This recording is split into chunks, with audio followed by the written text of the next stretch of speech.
नमस्कार, India voice देख रहे हैं आप और मैं हूं आपके साथ शिवम दुबे। इंडिया वॉइस के खास कार्यक्रम खबर दिन भर में आप सबका स्वागत है। बुलेटिन की शुरुआत करेंगे उत्तर प्रदेश के बहराइच में युवक रामगोपाल मिश्रा की हत्या के बाद गांव में जबरदस्त तनाव है। सैकड़ों की संख्या में प्रदर्शनकारियों ने कार और दुकानों में आगजनी की है। नाराज लोग आरोपियों के घर पर बुलडोजर की कार्रवाई की मांग कर रहे हैं। इलाके में तनाव को देखते हुए भारी पुलिस बल की तैनाती की गई। बिगड़े हालात पर काबू पाने के लिए 6 पीएससी कंपनियों को भेजा गया है। इसके साथ ही इंटरनेट बंद कर दिया गया है ताकि किसी तरह की अफवाह को फैलने से रोका जा सके। आपको बता दें कि बहराइच के मंसूर गांव के महाराजगंज इलाके में दुर्गा प्रतिमा के विसर्जन के लिए एक जुलूस निकाला गया। इस दौरान हुई हिंसा में एक युवक की जान चली गई और पथराव में करीब आधा दर्जन लोग घायल हो गए।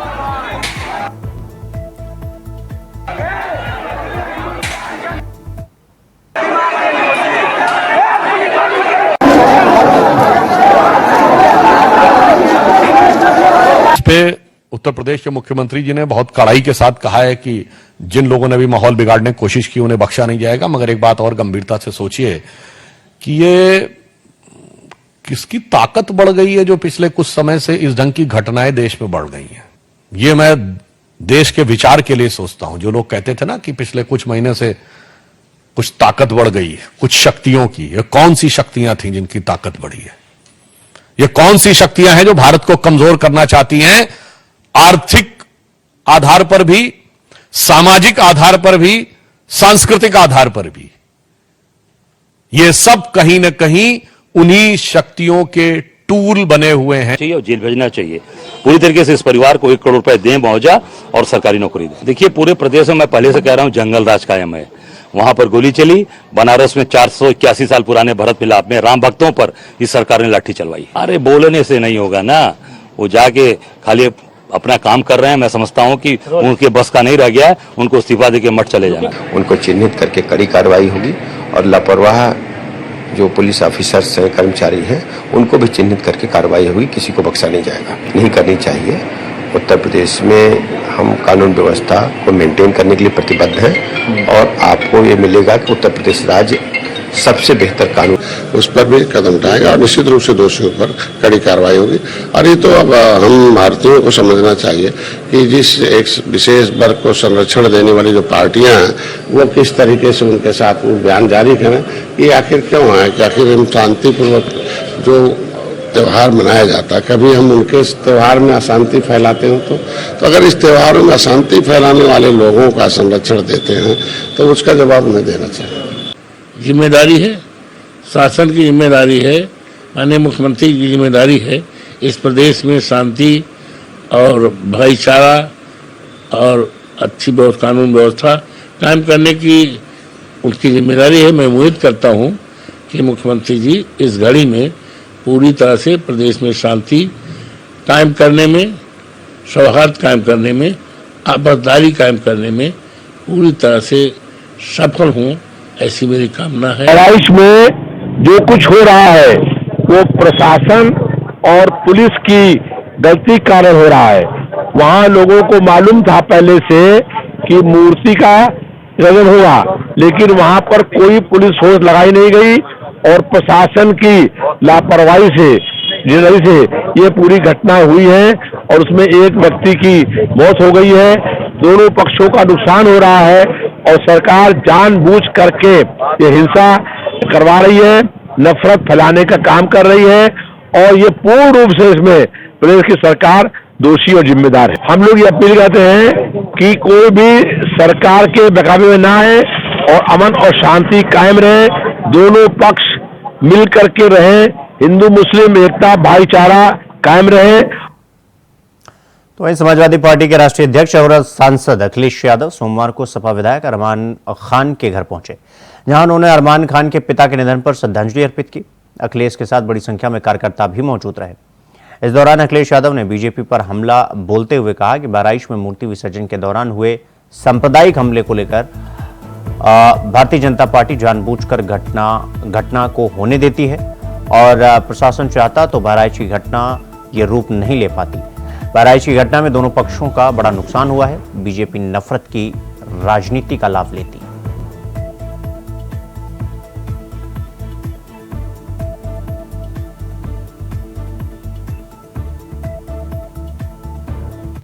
बहराइच को लेकर के सबसे पहले तो मेरी अपील होगी कि जो जो पक्ष उसमें हैं सभी लोग कानून व्यवस्था बनी रहे उसी दिशा में काम करें। जो घटना हुई है वो दुखद है और किस कारण हुई है प्रशासन, शासन और हमारे प्रेस के साथी आप सब जानते हैं। सरकार को न्याय करना चाहिए। एक चौकी इंचार्ज या वहां पर मौके पे कोई और छोटा अधिकारी हट जाए उससे कानून व्यवस्था नहीं संभलेगी। जिस समय ये प्रोसेशन निकलने का काम शुरू हुआ, कम से कम प्रशासन को इस बात का ध्यान रखना चाहिए था जो प्रोसेशन निकल रहा है उसका रूट क्या है, रूट पे पूरी सुरक्षा है कि नहीं है, पर्याप्त पुलिस है कि नहीं है, और उसके साथ साथ उन लाउड स्पीकर्स पे क्या बजाया जा रहा है। अगर ये बात मैं कहूं तो हो सकता है सरकार कुछ और बात कहे, लेकिन कम से कम प्रशासन को यह ध्यान रखना चाहिए था कि आखिरकार क्या बजा रहे हैं, क्या किसी को अपमानित कर रहे हैं। तो ये पूरी जिम्मेदारी शासन की थी, सरकार की थी। शासन की चूक की वजह से इतनी बड़ी घटना हुई। केवल बहराइच में नहीं, इसी तरह सदियों पुराना, कई सौ वर्ष पुराना मेला लगता है बनारस रामनगर में। पर्याप्त पुलिस न होने की वजह से, पर्याप्त बैरिकेडिंग न होने की वजह से, पर्याप्त सुरक्षा के इंतजाम न करने की वजह से बहुत से लोगों को अपमानित होना पड़ा और लाठी चली, बहुत से लोगों को चोट आई है। इधर आप उत्तर प्रदेश में देख रहे होंगे कि भारतीय जनता पार्टी के लोग मनमानी कर रहे हैं। लखीमपुर में किसने नहीं देखा कि विधायक के झापड़ मारा गया और फिर क्या कार्रवाई हुई? सतीश महाना से मिलने आए थे सब। क्या कार्रवाई हुई सोचिए आप। अगर वो एफआईआर लिखाना चाहते हैं तो एफआईआर नहीं दर्ज होगी। क्या एडमिनिस्ट्रेशन को सो मोटो लेकर के नई एफआईआर दर्ज करनी चाहिए थी? प्रशासन को खुद लॉ एंड ऑर्डर को बेहतर बनाने के लिए लोगों की नजर में ये जायज संदेश कि हाँ प्रशासन काम करता है, एक्ट करता है। और वहां के जिलाधिकारी कोई पहली बार थोड़ी ये देख रहे हैं तमाशा। इससे पहले भी उन्होंने तमाशा देखा जब पर्चे छीने गए। उससे पहले भी समाजवादियों पे इन्होंने लाठी चलाई, समाजवादियों को अपमानित किया। समाजवादी पार्टी को अलग तरीके से नजर से देखते हैं। तो क्या वहां के जिलाधिकारी तमाशा नहीं देख रहे थे? अब तो उन्हीं के विधायक को तमाशा पड़ गया, अब तो और देखें तमाशा। और बहराइच या और जगह जो घटनाएं हो रही हैं उसकी जिम्मेदार अगर कोई है तो शासन है, प्रशासन है और इनकी वोट की राजनीति है, जिसकी वजह से ये जानबूझ करके करा रहे हैं। कभी किसी के खिलाफ स्टेटमेंट दिलवा देना, कभी टीवी चैनलों पे झगड़ा करा देना, ये इनकी सोची समझी चाल है। मैं जनता से अपील करूंगा कि भारतीय जनता पार्टी की चाल समझिए। ये नफरत या झगड़ा करा के ही समाज को बांट करके अपने राजनीतिक लाभ लेना चाहते हैं। यूपी में ये कोई पहली कस्टोडियल डेथ नहीं हुई है। कस्टोडियल डेथ में सबसे ज्यादा पीडीए परिवार के लोग हैं। अब वो बता रहे हैं जुआ खेला जाता है या जुआ खेल रहा था। आप सब लोगों, वो बात मैं नहीं कहना चाहता हूं। दिवाली आएगी, दिवाली पर घर घर में इस तरह के आयोजन होते हैं, मोहल्लों में आयोजन होते हैं। अगर कोई व्यक्ति देख रहा था तो देखने पे क्या आप उसको इस तरह की पिटाई करेंगे या इतना पुलिस मारेगी कि उसकी जान चली जाए? कोई अगर देख रहा है कोई खेल तो क्या उसकी जान ले लेंगे आप?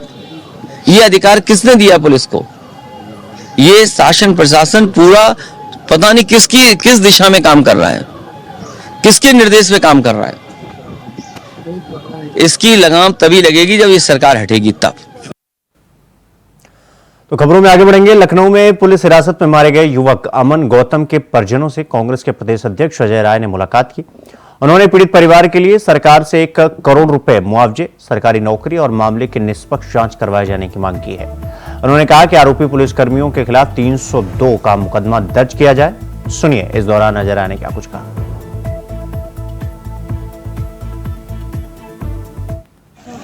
देखिए, ये सरकार लगातार गरीबों पर,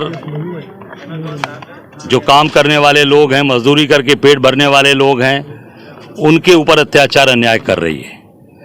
चाहे वो लखनऊ में अमन के साथ जो घटना घटी है, चाहे अयोध्या में जिस बच्ची के साथ जो रेप हुआ, जहां पर भी आप बहराइच में देख सकते हैं, चारों तरफ ये गरीब लोगों के ऊपर अत्याचार अन्याय कर रही है। खास करके अनुसूचित जात के लोग जो हैं, माइनॉरिटी, पिछड़ी जात और जो कमजोर लोग हैं, उनको पूरी तरीके से सरकार प्रताड़ित कर रही है। और पुलिस के अत्याचार अन्याय से पूरा का पूरा प्रदेश दहला हुआ है।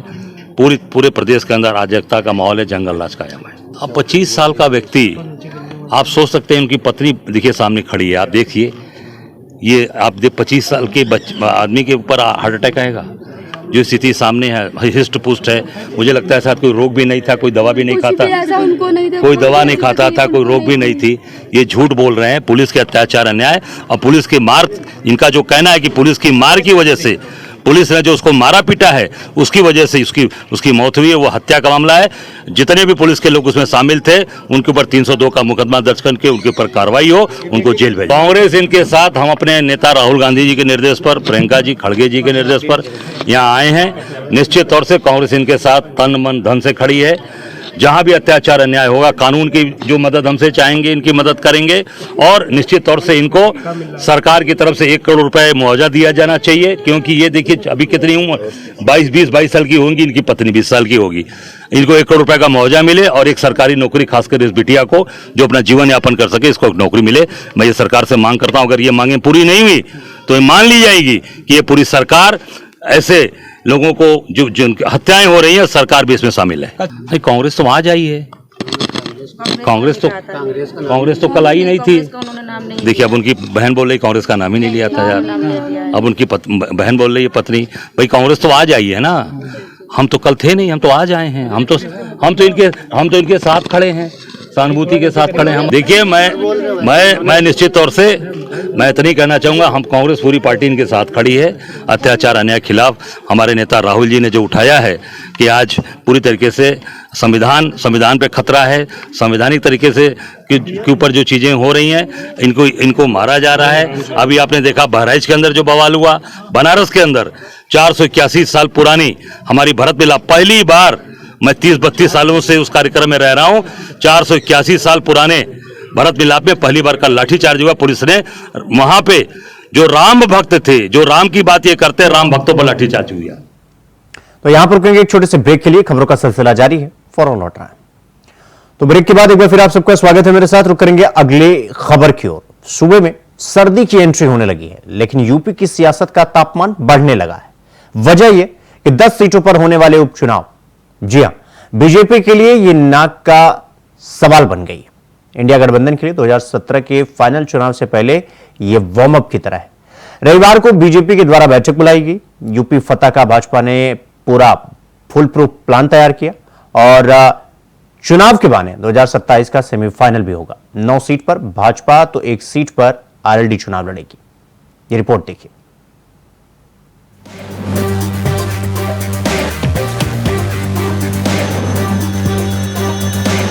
मौसम का पारा गिर रहा है, लेकिन यूपी में सियासी पारा आसमान छू रहा है। दरअसल यूपी उपचुनाव को लेकर बीजेपी खेमे में हलचल है। मामले की गंभीरता का अंदाजा इस बात से लगाया जा सकता है कि 10 सीटों पर होने वाले उपचुनाव को लेकर दिल्ली से लेकर लखनऊ तक बैठकों का दौर शुरू हो चुका है। जी हां, 2024 में बीजेपी को सबसे ज्यादा नुकसान यूपी से मिला। विपक्षी पार्टियों ने बीजेपी के विजयी रथ को 240 पर रोक डाला। ऐसे में बीजेपी को 10 सीटों पर अब जीत हासिल किसी भी हाल में करनी है। उसके लिए वो मूंछ और नाक का सवाल बना चुकी है। प्रदेश की 10 विधानसभा सीटों पर होने वाले उपचुनाव को लेकर रण सजने लगा है। सपा ने अपने 6 सीटों पर उम्मीदवारों को उतार दिया है, लेकिन प्रत्याशियों ने कांग्रेस की नींद उड़ा दी है, क्योंकि कांग्रेस सपा से 5 सीटें मांग रही थी, लेकिन सपा लगातार 2 सीटें देने की जिद पर अड़ी है।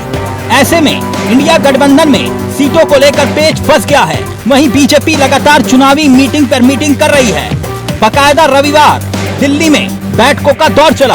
उत्तर प्रदेश की 10 विधानसभा सीटों पर होने वाले उपचुनाव को लेकर दिल्ली में बीजेपी के अध्यक्ष जेपी नड्डा के आवास पर चली लगभग 1.5 घंटे की मैराथन बैठक में पार्टी ने 9 सीटों पर अपने उम्मीदवारों के नाम फाइनल करने का जिक्र किया है। खबरों में दम हुआ तो बीजेपी की इस बैठक में निषाद पार्टी को झटका लगा है और आरएलडी चीफ जयंत चौधरी को एक सीट देने पर सहमति बनी है। यानी जयंत की पोहबारा अभी भी है। मतलब साफ है कि बीजेपी यूपी उपचुनाव में 9 सीटों पर और राष्ट्रीय लोकदल 1 सीट पर चुनाव लड़ेगी। वहीं संजय निषाद की 2 सीटों वाली मांग को सिरे से खारिज कर दिया गया।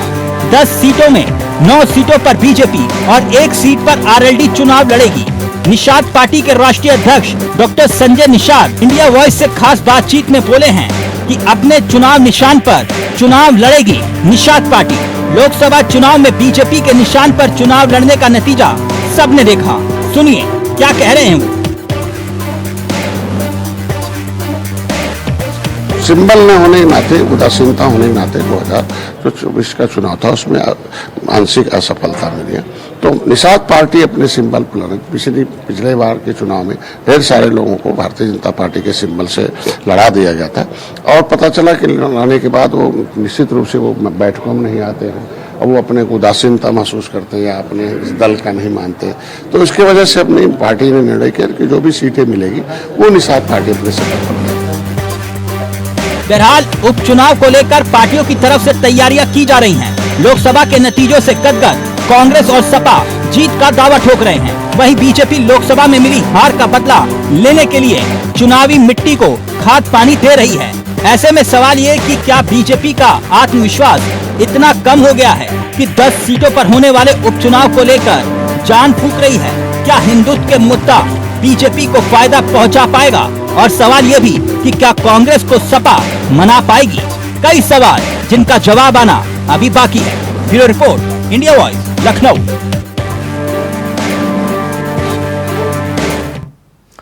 तो रुक करेंगे अगली खबर की ओर। शिवसेना सांसद संजय राउत ने कहा, जब से ये सरकार आई है मुंबई में गैंगवार और अंडरवर्ल्ड की ताकत बढ़ गई, क्योंकि इस सरकार के पीछे अंडरवर्ल्ड की ताकत है और अंडरवर्ल्ड गुजरात से चलाया जा रहा है। एक गैंगस्टर जो गुजरात की साबरमती जेल में बंद है और गुजरात एटीएस की हिरासत में है, वो बाबा सिद्दीकी की हत्या की जिम्मेदारी लेता है। यह गुजरात से आने वाले केंद्रीय गृह मंत्री के लिए एक चुनौती है। बाबा सिद्दीकी की हत्या का जिम्मेदार कौन है? याद होगा कि मैंने कहा था पहले, मुंबई में फिर एक बार गैंग वॉर अंडरवर्ल्ड की ताकत बढ़ सकती है जब से सरकार आई है, क्योंकि ये सरकार के पीछे भी अंडरवर्ल्ड की ताकत है और अंडरवर्ल्ड गुजरात से चल रहा है। आज आपने देखा होगा 5,000 करोड़ का ड्रग्स गुजरात में जब्त हुआ है। 5,000 करोड़ का ड्रग्स आज गुजरात में जब्त हुआ है। कौन से पोर्ट पर चेक कर लीजिए। 5,000 करोड़ का ड्रग्स अगर जब्त करने का नाटक हुआ है तो इसका मतलब 50,000 करोड़ का ड्रग्स जो है वो पहले से छूटकर पूरे देश में उसका फैलाव हो गया है। अब ये पैसा किसके पास जाता है, कौन से पार्टी के पास जाता है और उस पैसे से कौन चुनाव लड़ रहा है, ये जनता को बताने की जरूरत नहीं है, थोड़ी भी जरूरत नहीं है। एक गैंगस्टर गुजरात के साबरमती जेल में है, गुजरात एटीएस के कब्जे में है, और वो व्यक्ति मुंबई में जो हत्या हो गई एक महत्वपूर्ण नेता की, बाबा सिद्दीकी जी की, उसकी हत्या की जिम्मेदारी लेता है बार बार। बाबा सिद्दीकी कोई सामान्य व्यक्ति नहीं है, जनता के नेता थे। उनके जो अंत संस्कार, उनकी अंत्येष्टि हो गई, वो पूरी शासकीय इत्माम से हो गई। हाँ, उसके शरीर पर तिरंगा लपेटा गया। उसका मतलब सरकार के लिए ये महत्वपूर्ण व्यक्ति थी। ऐसे व्यक्ति का हत्या हो गई पुलिस सुरक्षा में, उसके लिए जिम्मेदार कौन है और जिम्मेदारी कौन लेता है? तो गुजरात के एटीएस के कब्जे में जो एक गुनहगार है वो लेता है। ये तो इतनी गंभीर बात है कि राज्य के गृह मंत्री नहीं तो देश के गृह मंत्री जो गुजरात से है उनके लिए भी चैलेंज है। ये अजीत पवार ने अमित शाह का इस्तीफा मांगना चाहिए, इसलिए कि ये जो बाबा सिद्दीकी है उनके पार्टी के नेता थे। हिम्मत है अजीत पवार जी में। देवेंद्र फडणवीस को तो छोड़ दीजिए, वो कुछ काम के नहीं रहे अभी। लेकिन गुजरात के जेल में बैठे एक व्यक्ति जो एटीएस के कब्जे में है, वो हमारे महाराष्ट्र के एक नेता की हत्या करवाता है, जिम्मेदारी लेता है, और हमारी सरकार यहाँ भजन करके बैठी है। तो वहीं कांग्रेस अब सोशल मीडिया के जरिए सियासी ताकत बढ़ाने की अभियान चलाएगी। उपचुनाव वाले 10 विधानसभा क्षेत्रों में प्रयोग किया जाएगा और बूथ स्तर पर एक एक बूथ लेवल एजेंट बनाए जाएंगे, जिनका एक लीडर होगा और लीडर व्हाट्सएप ग्रुप पर सभी बीएलओ को पार्टी के दिशा निर्देशों से अवगत कराएगा। आपको बता दें कि हर विधानसभा क्षेत्र में औसतन 300 बीएलए तैनात होंगे।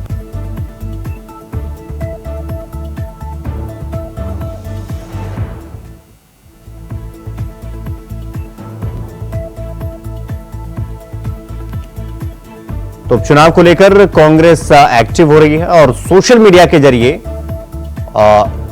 उपचुनाव में उतरने की तैयारी। 10 विधानसभा क्षेत्रों में यह प्रयोग किया जाएगा। तो सियासी ताकत बढ़ाने के लिए कांग्रेस हर विधानसभा क्षेत्रों में 300 बीएलओ को तैनात करेगी, जो कि व्हाट्सएप के जरिए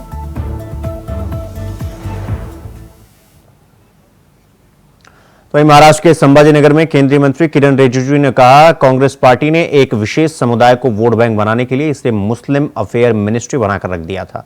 उस समय उन्होंने नियम बनाया कि राष्ट्रीय अल्पसंख्यक आयोग के अध्यक्ष सिर्फ मुस्लिम ही हो सकते हैं। यह गैर संवैधानिक है। हमारे देश में 6 अल्पसंख्यक समुदाय हैं: मुस्लिम, क्रिश्चियन, सिख, बौद्ध, जैन और पारसी। 6 समुदाय को एक साथ लेकर चलने के लिए देश भर में जो कार्यक्रम हम लोग कर रहे हैं, आदरणीय प्रधानमंत्री नरेंद्र मोदी जी का सबका साथ सबका विकास, एक भारत श्रेष्ठ भारत का मंत्र लेकर के चल रहा हूं। उसी के कड़ी में महाराष्ट्र में मेरा काम चल रहा है। हमारा सरकार आने से पहले हमारे अल्पसंख्यक मंत्रालय को, मिनिस्ट्री ऑफ माइनॉरिटी अफेयर्स को, कांग्रेस पार्टी ने एक विशेष समुदाय को वोट बैंक बनाने के लिए मुस्लिम अफेयर्स मिनिस्ट्री बना के रख दिया था। उस समय उन्होंने रूल में बनाया कि नेशनल कमीशन फॉर माइनॉरिटीज का अध्यक्ष सिर्फ मुस्लिम ही हो सकते हैं। तो ये कितना गैर संवैधानिक है। बाबा साहब बी आर अम्बेडकर जी का इक्वालिटी का जो मंत्र है उसका भी विरोध है। हम सब बराबर है। और जो 6 माइनॉरिटी कम्युनिटी का देखभाल करने के लिए यह मंत्रालय का गठन हुआ, उसमें बाकी जो 5 समुदाय हैं उनको दरकिनार किया गया है।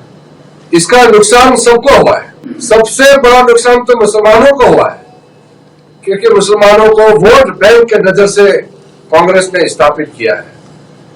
कोई भी समुदाय जब वोट बैंक बन जाता है उसका बड़ा नुकसान होता है, क्योंकि जब चुनाव होता है तो कांग्रेस पार्टी कहता है कि 15% मुस्लिम वोट तो अपने को मिलना ही है, इसलिए उसके बारे में कुछ करने का जरूरत नहीं है, बाकी को विभाजित करो, डिवाइड एंड रूल पॉलिसी करके वोट हासिल करना है।